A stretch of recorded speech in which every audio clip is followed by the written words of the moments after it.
Og hvad skal der ske hele ugen? Jamen, vi er her ved Bibelselskabet, og vi skal hjælpe dem og følge deres arbejde. I dag skal vi ud og lave noget hard work, og i morgen så skal vi få noget outreach. Så det glæder vi os til. Ja.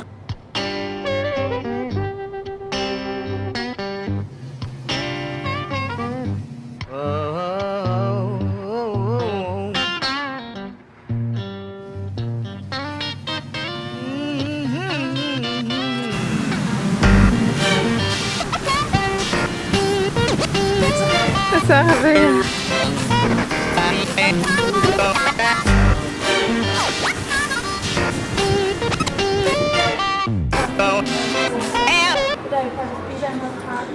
Hvad er der sket indtil videre i dag, Simon?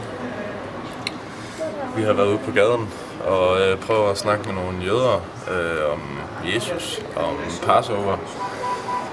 Det gik ikke så godt. Vi mødte ret hurtigt en mand, som ikke ville os det godt, tror vi. Så vi tog herop i bedetårnet i Jerusalem.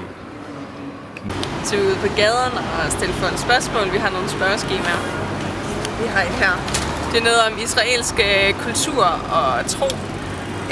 Noget om, vi spørger dem, vi møder, om de er vokset op i et jødisk hjem, om de tror på Gud, om de har læst Bibelen, om de tror på Messias, om de har læst det Nye Testamente, om de tror på, at Jesus er Messias. Ja. Så vi får snakket med mange mennesker.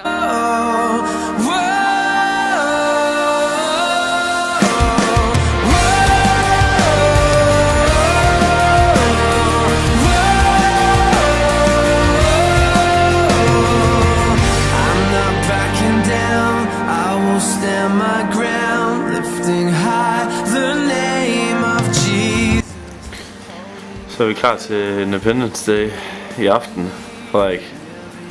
Hvad synes du om det? Det er lækkert. Klar til at fejre stjernen. Hvad der står der? Det står Jews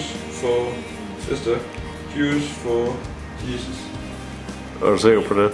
Ja, jeg ved ikke, hvilken en af det. Vi skal på gaden, og så skal vi dele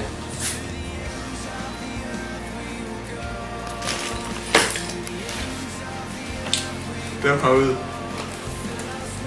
Det er altså nogle små spørgeskemaer, hvor man kan svare på nogle spørgsmål og finde ud af, hvad Messias er i Tanakh, det gamle testamente. Kan man se ud på den her, at det stemmer overens med Jesus. Dem skal vi ud og give til folk. Dele evangeliet. Det bliver fedt. Der er mange tusind mennesker, har vi hørt.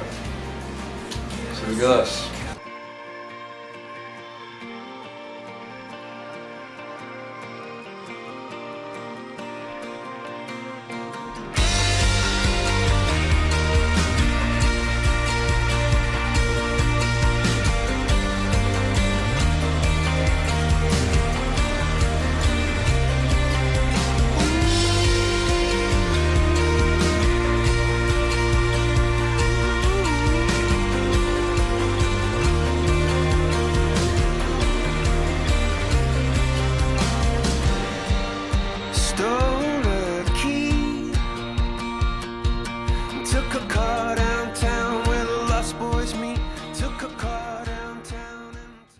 Katrine, hvad spiser du? Pizza. Kold pizza. Ja. Og du har en pizza bakke under armen. Ej, det er bare godt det der. Det er bare lækkert.